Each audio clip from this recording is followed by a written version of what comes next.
Olá, bem-vindos à lição número 25. Essa lição se chama A Angústia na Sua Relação com o Desejo. Bem, nós vimos, na lição anterior o amor tratado aí como mola da identificação e também as relações desse amor com o desejo. Neste capítulo, nós vamos ver as relações do desejo com a angústia. Lacan vai nos mostrar, do ponto de vista econômico, onde é captado o sinal da angústia através daquilo que Freud ensinou. Bem, para ele, o eu retira o investimento pré-consciente do representante da pulsão, daquilo que na pulsão é representação. E com essa retirada, esse representante vai passar então a ser recalcado e vai se transformar por sua ligação com aquilo que foi representado em desprazer e angústia. Para ilustrar essa hipótese, Lacan vai introduzir então a sua fórmula da fantasia.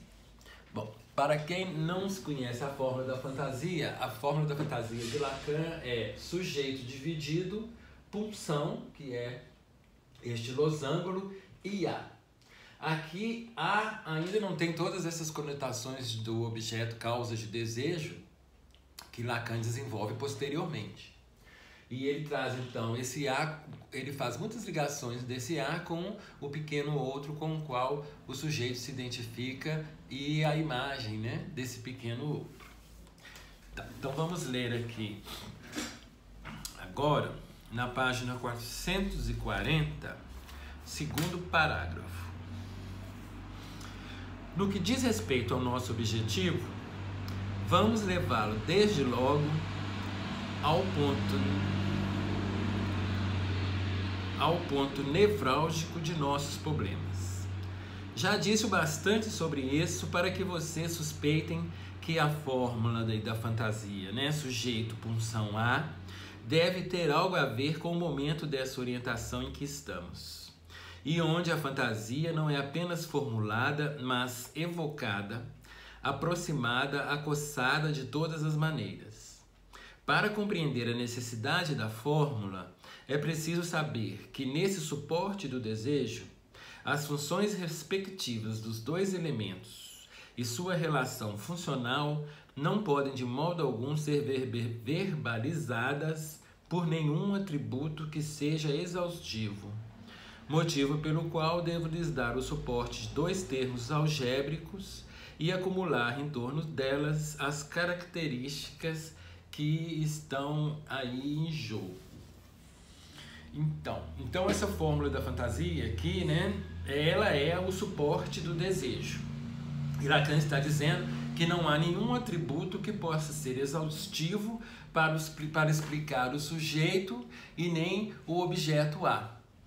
Então aqui, o sujeito e o objeto A são, digamos aí para Lacan, impossíveis de receberem algum atributo, E o sujeito aqui, na sua relação com esse objeto, ele é intermediado por este símbolo, que é a pulsão, e esse símbolo significa várias coisas, que é estar incluído aqui, maior do que isso, menor do que aquilo, estar incluído, não estar incluído.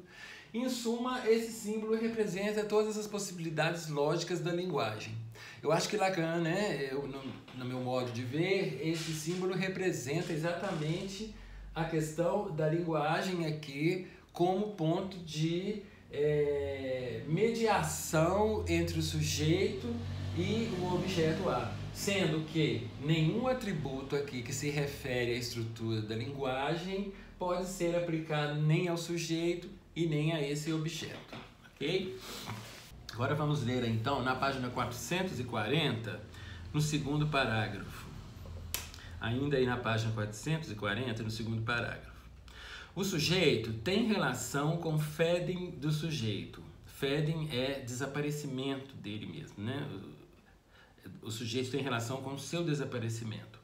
Ao passo que A, que é o pequeno outro, vocês vejam aqui que ele está chamando A de pequeno outro, tem a ver com o objeto do desejo.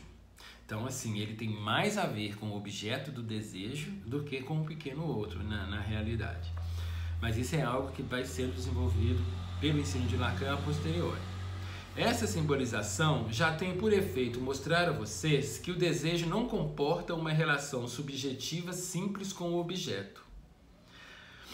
Não basta dizer que na relação do sujeito com o objeto, o desejo implica uma mediação ou um intermediário reflexível se apenas está em questão, por exemplo, o sujeito se pensando como ele se pensa na relação de conhecimento com o objeto. Acho que, ao meu entender, o que ele quer dizer neste parágrafo, que é muito complexo, é que o sujeito, aqui está o sujeito, aqui está o objeto do seu desejo. Mas o sujeito não tem uma relação direta com o objeto do seu desejo. Ele fica, vamos dizer, apagado em relação a isso. Por isso que ele fala de fedem do sujeito. Ele não tem como saber diretamente como que esse objeto do desejo o causa, né?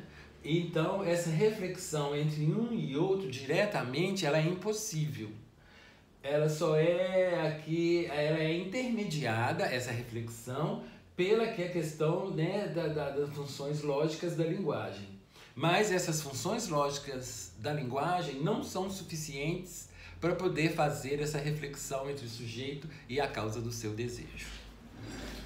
Daí Lacan vai dizer que o desenvolvimento daquilo que representa a pulsão, o tribe representans, que é o representante da pulsão de Freud. Que isso quer dizer que a angústia se produz quando o investimento do pequeno a volta a incidir sobre o sujeito sem a intermediação deste losango aí, tá? Então, por exemplo, o que ele está querendo dizer é que aqui, neste losango, é que ocorre, nesse momento aqui, a representação da pulsão. Então, essa representação da pulsão é feita aí pela linguagem, né? Aquilo que é ligado ao significante que não foi, digamos, recalcado. Quando isso não acontece, o sujeito fica em relação direta com o objeto a causa do seu desejo. E aí é que vai produzir o sinal da angústia. Então, vamos ler agora na página 441 aí, no primeiro parágrafo. Só que o sujeito não é algo de apreensível e só pode ser concebido como um lugar, já que nem mesmo é o ponto de reflexividade do sujeito que se apreenderia ali, por exemplo, como desejante. O sujeito não se apreende como desejante. No entanto, na fantasia, o lugar onde o sujeito poderia, se ouso dizê-lo, apreender-se como tal, como desejante, está sempre reservado. Ele é mesmo de tal maneira reservado que é comumente ocupado por aquilo que se produz de homólogo ao estágio inferior do grafo imagem de A. Não é forçosamente ocupado por ele, mas sim de um modo geral. Isso que exprime a função da imagem real do vaso na ilusão do vaso invertido. Essa imagem vem se produzir de maneira a parecer secundar a base dos caules florais que simbolizam elegantemente o pequeno A. É disso que se trata na imagem ou no fantasma narcísico que vem preencher na fantasia a função de sujeito encaixada no desejo. E podemos conceber que talvez seja justamente a isso, a seu apelo, que responde à produção do sinal de angústia. Bom, então aqui ele está trazendo, né, o exemplo do grafo. Nós não temos aqui o grafo, mas no grafo aí, nessa estágio inferior, ele quer dizer que é algo que se produz, que é homólogo aí, que o A e a imagem de A, que é a questão desse A aqui enquanto as pulsões do sujeito, né? E a imagem dessas pulsões, que seria a imagem de A, aqui no caso, temos aqui esse A e a imagem desse A estaria aqui.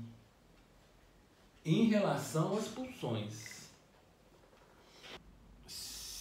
Bom, então vemos aí que se em Freud a angústia se produz no nível do eu, Lacan vai então dizer um pouco mais sobre este no nível do eu aí. Ele diz que existe ordem da algo de uma Erwartung. Erwartung quer dizer espera. Existe algo do fato de que o sujeito espera. Então vamos ler aí na página 442, o primeiro parágrafo. O salto consiste em designar aqui para vocês aquilo que lhes anuncio há muito tempo como o lugar em que se mantém realmente o analista. Isso não quer dizer que ele o ocupe o tempo todo, mas esse é o lugar onde ele espera. A palavra espera assume aqui toda a sua importância, dado o que reencontraremos sobre a função da espera, a Erwartung, para estruturar o lugar do sujeito na fantasia. Então aqui ele está querendo dizer que o analista, ele espera, né, do sujeito aqui no lugar do objeto A. É este o lugar onde o analista espera, ok? Para depois ele tratar a questão dessa Erwartung em relação ao sujeito na sua relação com a angústia. Percebam bem que o que causa a angústia é a presença desse objeto quando algo desta função aqui, dessa função vacila. Então o sujeito tem que estar aguardando o seu analisante aqui neste lugar, e que é algo que realmente ele não consegue ficar o tempo todo, mas é aí que ele deveria de estar, né? Então vamos agora ler aqui o quarto parágrafo. Uma coisa nos é dada, é que o sinal de angústia se produz em algum lugar que pode ser ocupado por imagem de A. O eu enquanto imagem do outro. O eu na medida em que é basicamente função de desconhecimento. Ele ocupa esse lugar não na medida em que essa imagem o ocupa, mas sim enquanto lugar, isto é, na medida em que ocasionalmente essa imagem pode ali ser dissolvida. Então ele quer dizer que o sinal é feito aqui neste eu, né? Nessa imagem desse eu, que ele se identifica aqui com ela, e que a angústia acontece quando, por alguma maneira, essa imagem que ele tem aqui, que é a imagem que ele se vê projetada no outro, essa imagem se dissolve. É a mesma coisa quando acontece quando aqui na função, essa função reflexiva aqui também se dissolve. Então vamos continuar na leitura. Próximo parágrafo. Observem bem que eu não digo que é a falta da imagem que faz surgir a angústia. Disse o que disse desde sempre, a saber que a relação especular, a relação originária entre o sujeito e a imagem especular, se instala na reação dita da agressividade. Já indiquei em meu artigo sobre esse tema que o estágio do espelho não deixa de ter relação com a angústia. Cheguei a indicar que o caminho para compreender como se corta transversalmente a agressividade era orientar-se no sentido da relação temporal. Com efeito, não existe apenas relações espaciais que se referem à imagem especular, quando essa começa a animar-se e torna-se o outro encarnado. Há também uma relação temporal. Apresso-me em me ver semelhante a ele, senão onde irei estar. Esse é um momento aqui bem interessante, porque até então nós vemos estudando aí a função aí do estágio de espelho somente na sua relação espacial. E agora Lacan, por estar trazendo essa questão da espera, ele está trazendo também a relação temporal. É mais ou menos o seguinte: quando o sujeito entra no estágio do espelho e se depara com essa imagem, primeiro tem a relação de júbilo, né? A relação da constituição do ideal do eu, que é exaltante, conforme nós vimos no capítulo anterior. Mas, de uma maneira aí, contemporânea a isso, há também uma dubiedade aí onde o eu nós vimos isso também no capítulo anterior, mantém essa relação de agressividade com essa imagem. Então, é uma relação de júbilo e de agressividade. Mas temporalmente, digamos assim, há também aí uma relação de angústia, onde o sujeito, através dessa angústia, vai se apressar em se identificar com essa imagem. É como se a angústia aí fosse algo, fosse uma mola que impulsionasse esse processo do eu de se identificar com a imagem do outro.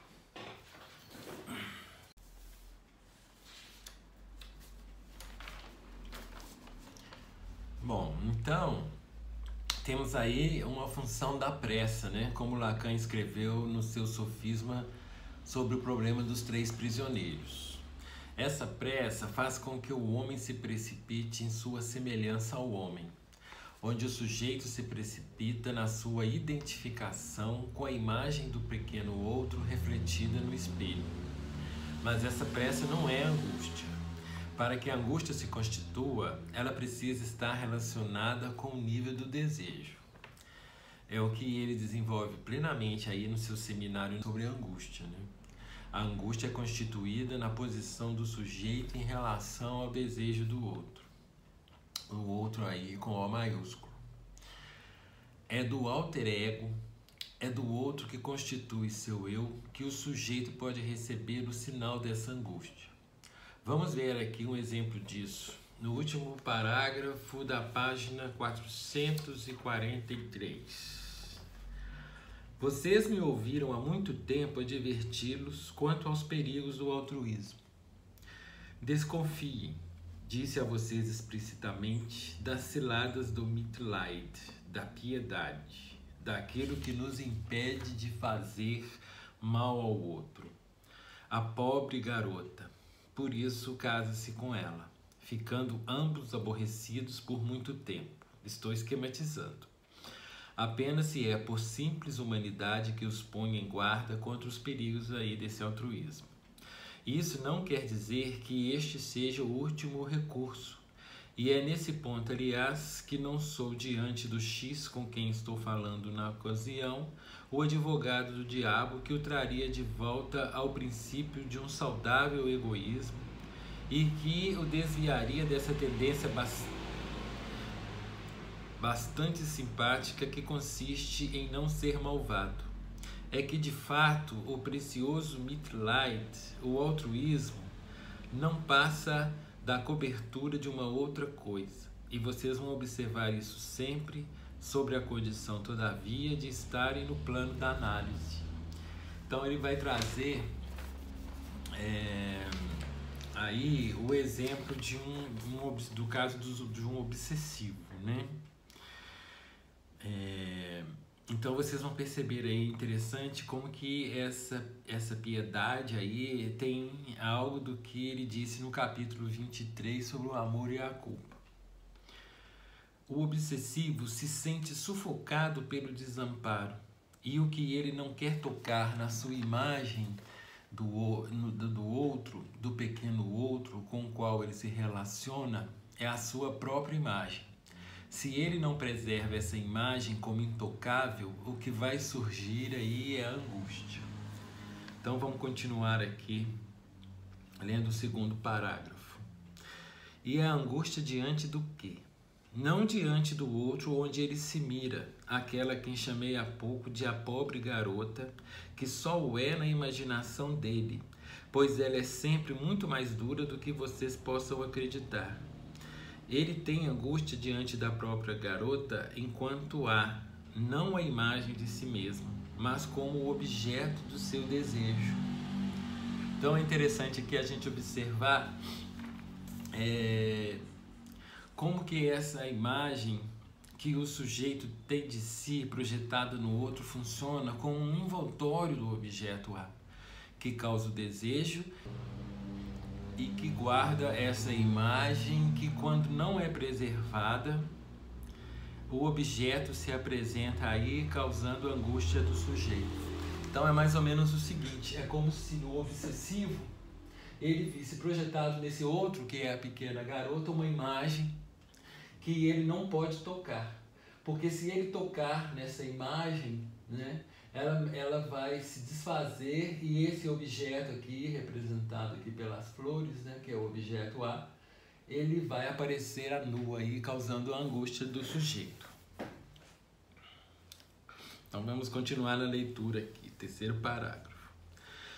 Ilustro dessa forma o seguinte ponto, que é muito importante. Sem dúvida, a angústia se produz topicamente no lugar definido por imagem de A, isto é, como articulado pela última formulação de Freud no lugar do eu. Mas só há sinal de angústia na medida em que se relaciona com um objeto de desejo, na medida em que este último perturba precisamente o eu ideal, a imagem de A, originado na imagem especular. Então, essa imagem especular aí, ela tem que estar, o desejo tem que estar envolvido. Por isso que ele coloca aí, no caso do obsessivo, o exemplo da garota. Essa garota está aí nesse seu alter ego, né? Bom, continuando. O sinal de angústia tem uma ligação absolutamente necessária com o objeto de desejo. Sua função não se esgota na divergência de ter que fugir. Ao mesmo tempo em que realiza essa função, o sinal mantém a relação com o objeto do desejo. Então, este sinal, essa angústia que ele vai sentir diante dessa imagem ao tocá-la, vai servir também como algo para que ele mantenha esse objeto aí intocável. Bom, então, a angústia, ela é diferente do perigo e do desamparo. No Hilflosigkeit, né, o desamparo, o sujeito é ultrapassado por uma situação que se rompe e que ele não consegue enfrentar de modo algum. Então, entre essa situação e fugir dela, existe uma outra solução, que é a Erwartung. Erwartung quer dizer espera. É aquilo que Freud diz ser o caráter mesmo da angústia. Vamos ler aqui, então, no parágrafo 2 da página 445. Perdão, no primeiro parágrafo.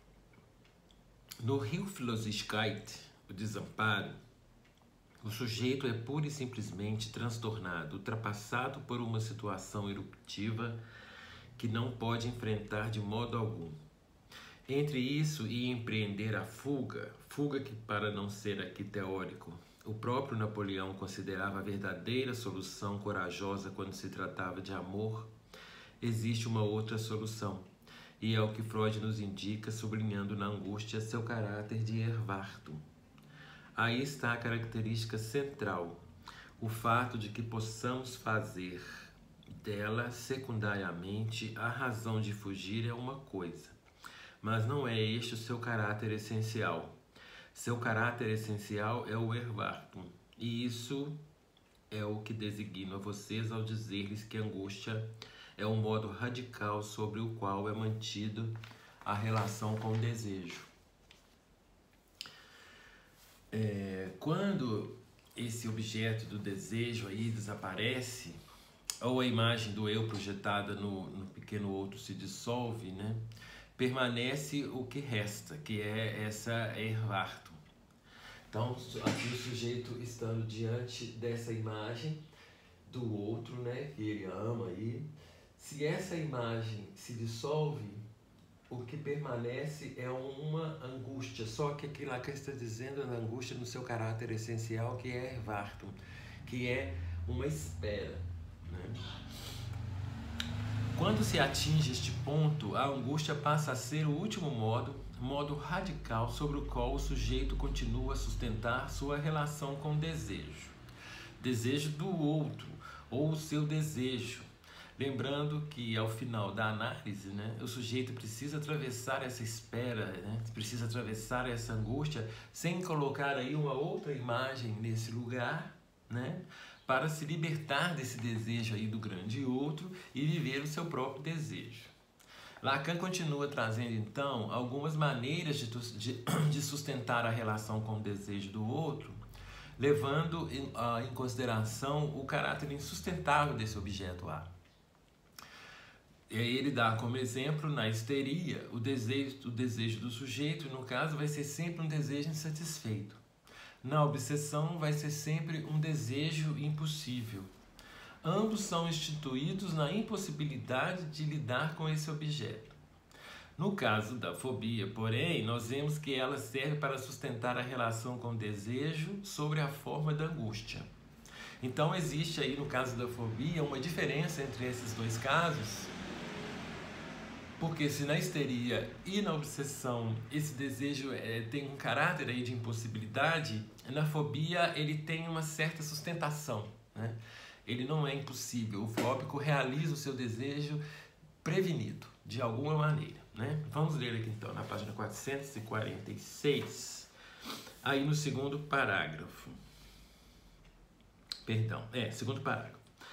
A fobia é realmente a manutenção da relação com o desejo na angústia, com um suprimento mais preciso. O lugar do objeto, enquanto visado pela angústia, é mantido por aquilo que lhes expliquei longamente a propósito do pequeno Hans, ser a função do objeto fóbico, a saber, aí ele coloca o φ maiúsculo, né, que é o falo maiúsculo, né, diferente do menos φ, que é o φ minúsculo, que é o símbolo da castração. O grande φ é o símbolo mesmo da linguagem. No objeto fóbico, trata-se realmente do falo, mas é um falo que assume o valor de todos os significantes, inclusive o do pai, se for preciso. Então nós vamos ver aqui que no caso da fobia, para o sujeito sustentar o seu desejo aqui, né? O sujeito sustentar o seu desejo diante do objeto A, é necessário que ele coloque aqui um objeto fóbico. Então o objeto fóbico ele vai entrar aqui fazendo a função de intermediação que esse losango aqui, né? Que é o símbolo da pulsão, faz num caso onde não há fobia, né? Lacan diz que se trata aqui, então, do grande φ, representando a linguagem, e todos os significantes, inclusive o pai, se for preciso.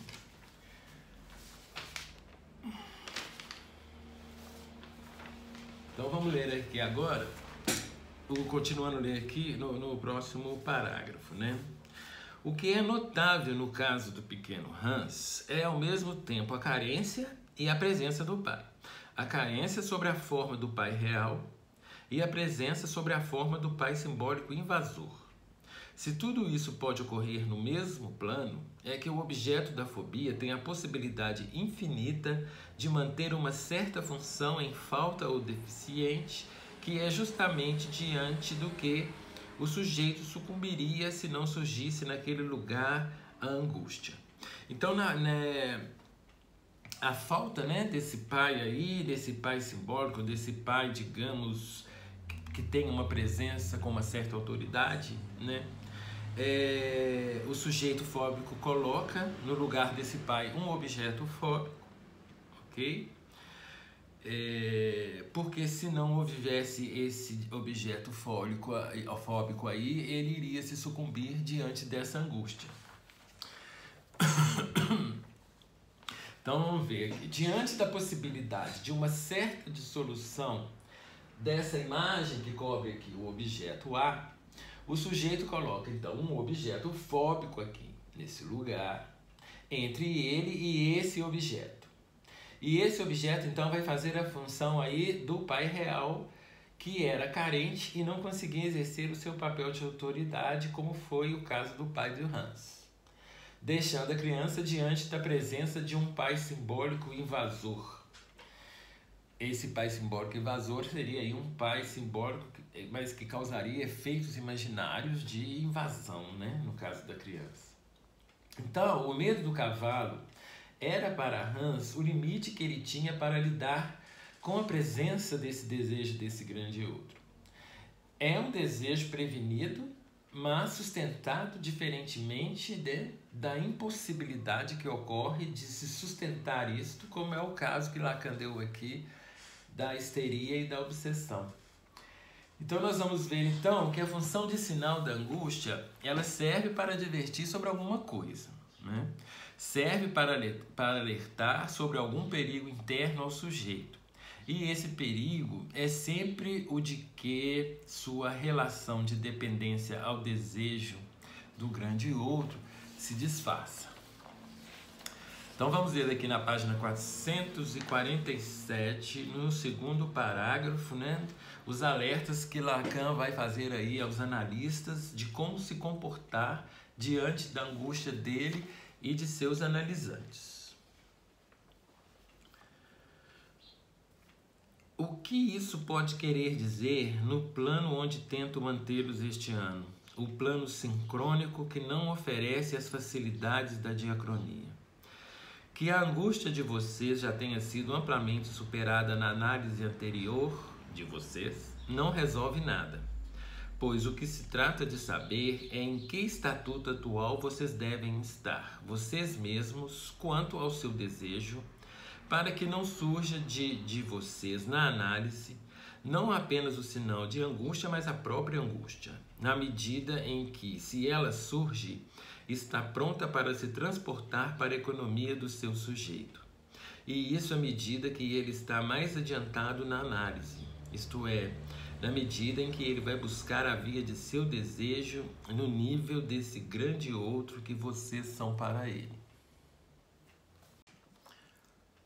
Bom, então aqui o que a gente pode deduzir é que os analistas, mesmo que já tenham atravessado a sua angústia em relação à queda do sujeito suposto saber, devem evitar de trazer para a análise qualquer sinal ou a sua própria angústia para evitar que seu analisante absorva essa angústia além daquela em que ele mesmo está passando, principalmente quando ele estiver próximo de lidar com essa queda de seu analista mesmo ali enquanto sujeito suposto saber.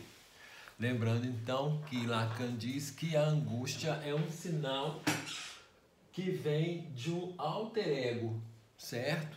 Então o analista, ele não pode estar neste lugar aqui do pequeno outro, porque o pequeno outro, enquanto ser de linguagem, está aqui, para que ele evite de dar qualquer sinal de angústia para o sujeito. A posição do analista vai ser sempre no lugar do objeto A, ok?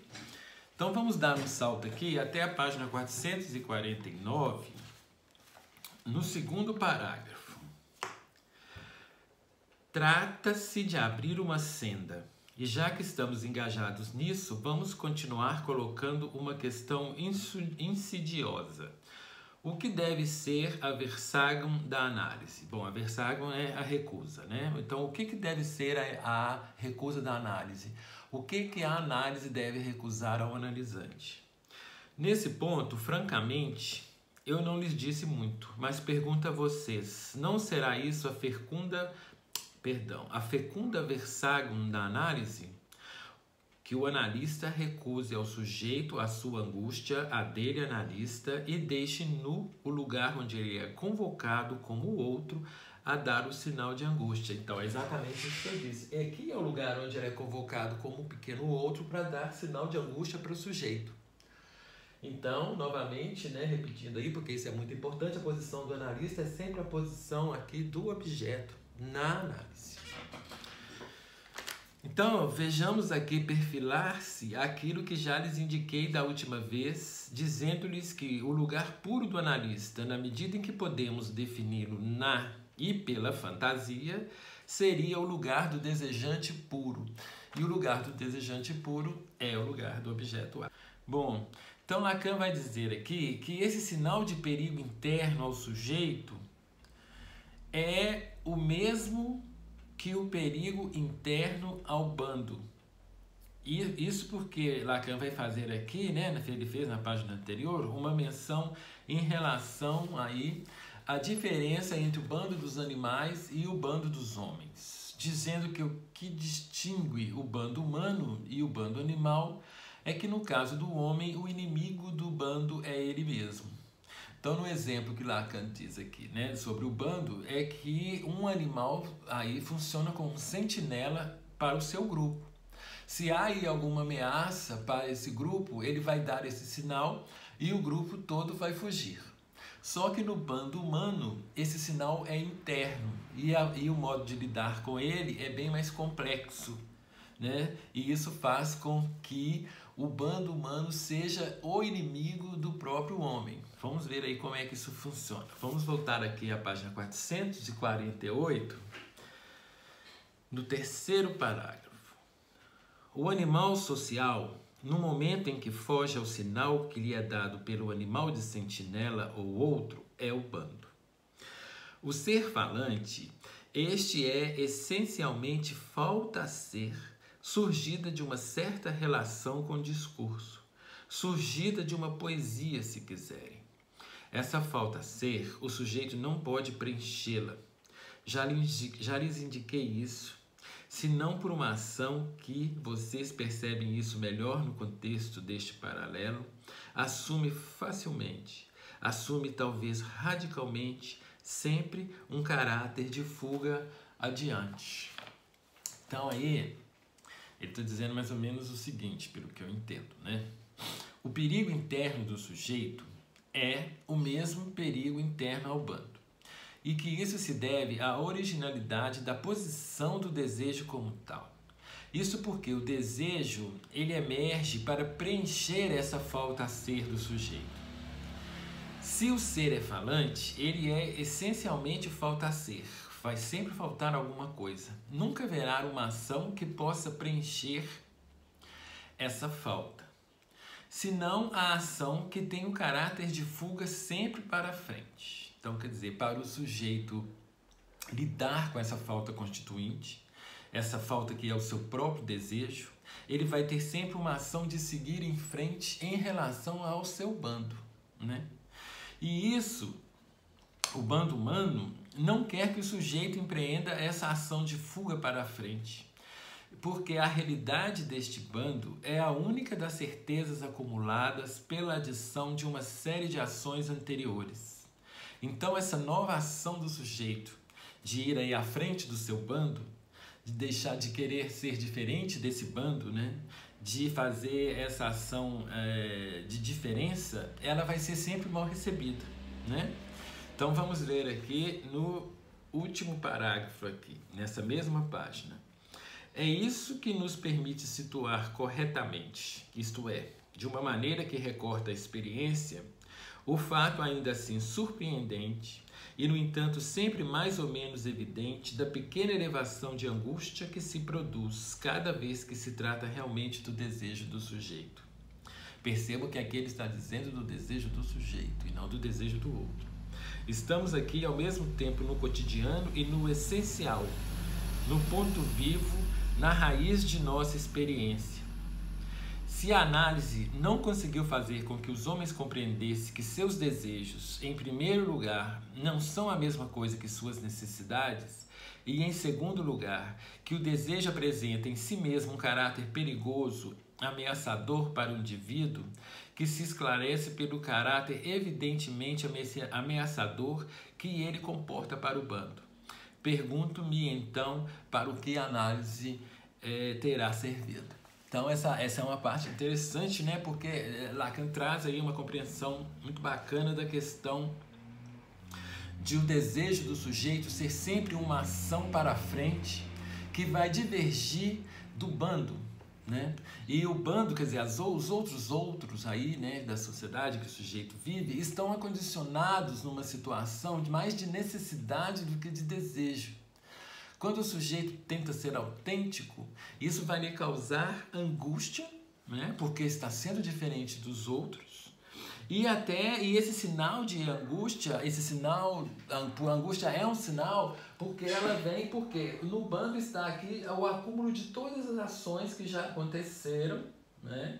De outros que conseguiram colocar algo aí, realizando o seu próprio desejo, mas isso é sempre uma ação difícil, porque há aqui uma estabilização, né, do social, há algo que impede o sujeito de sair disso. E ele diz, então, aqui que o lugar do analista é o lugar do desejante puro. Então, o analista nunca vai estar aqui e vai estar aqui como um desejante puro, ou seja, aquele que consegue lidar com essa falta a ser aí, né? E a ação dele é simplesmente de se posicionar desta maneira diante do sujeito enquanto ele enfrenta esse sinal de angústia que vem do bando, que pode estar representado aqui pelo signo aqui da punção. Bom, daí então ele vai terminar o capítulo falando sobre o lugar puro do analista como sendo o lugar do desejante puro ali na análise. Para ocupar este lugar do puro desejante, é necessário abstrair-se, escamotear a si mesmo na relação com seu analisante de qualquer suposição de ser desejável. No lugar do puro desejante, ele nada pode dizer de si mesmo a não ser abolindo-se como desejante. Então vamos terminar aqui lendo este parágrafo da página 451, que é o terceiro parágrafo. Vou terminar hoje com uma afirmação que talvez acrescente ainda uma fórmula em impasse a todas aquelas que até agora lhes ofereci. Eis a fórmula, e ela tem realmente algum interesse, já que amarra os elementos cujo percurso acabo de designar. Se a angústia é o que lhes disse, uma relação de sustentação do desejo, pois o objeto neste momento falta, invertendo os termos, o desejo é um remédio para a angústia. Então, assim, se o desejo causa culpa, no caso o sujeito precisa trabalhar essa culpa na análise para poder alcançar algo do seu desejo como sendo um remédio para a angústia, né? Isso se vê constantemente na prática. O mais insignificante dos neuróticos sabe muito sobre isso, até mesmo mais que vocês. O apoio encontrado no desejo, por incômodo que seja com toda a sua carga de culpa, é ainda assim muito mais fácil de sustentar que a posição de angústia. De modo que, em suma, para alguém um pouco astucioso e experimentado, digo isso para o analista, convém ter sempre ao alcance um pequeno desejo bem provido para não estar exposto a colocar em jogo na análise um quanto de angústia que não seria oportuno e nem bem-vindo. Interessante quando ele diz aqui, né, que o analista deve colocar, trazer aí um desejo, né, um pequeno desejo bem provido, mas a gente sabe, é o que ele vai dizer mais para frente, que o desejo do analista é um desejo da diferença absoluta, né? É o desejo do analista que vai conduzi-lo a ser um analista, né? E isso não é um pequeno desejo, isso é um desejo, eu acho, muito importante, né? Então, ele vai encerrar esse capítulo dizendo que vai se orientar na tópica verdadeira do desejo através da função do Einzige-Zug, né? Que é o traço unário aí, no próximo capítulo. Até lá.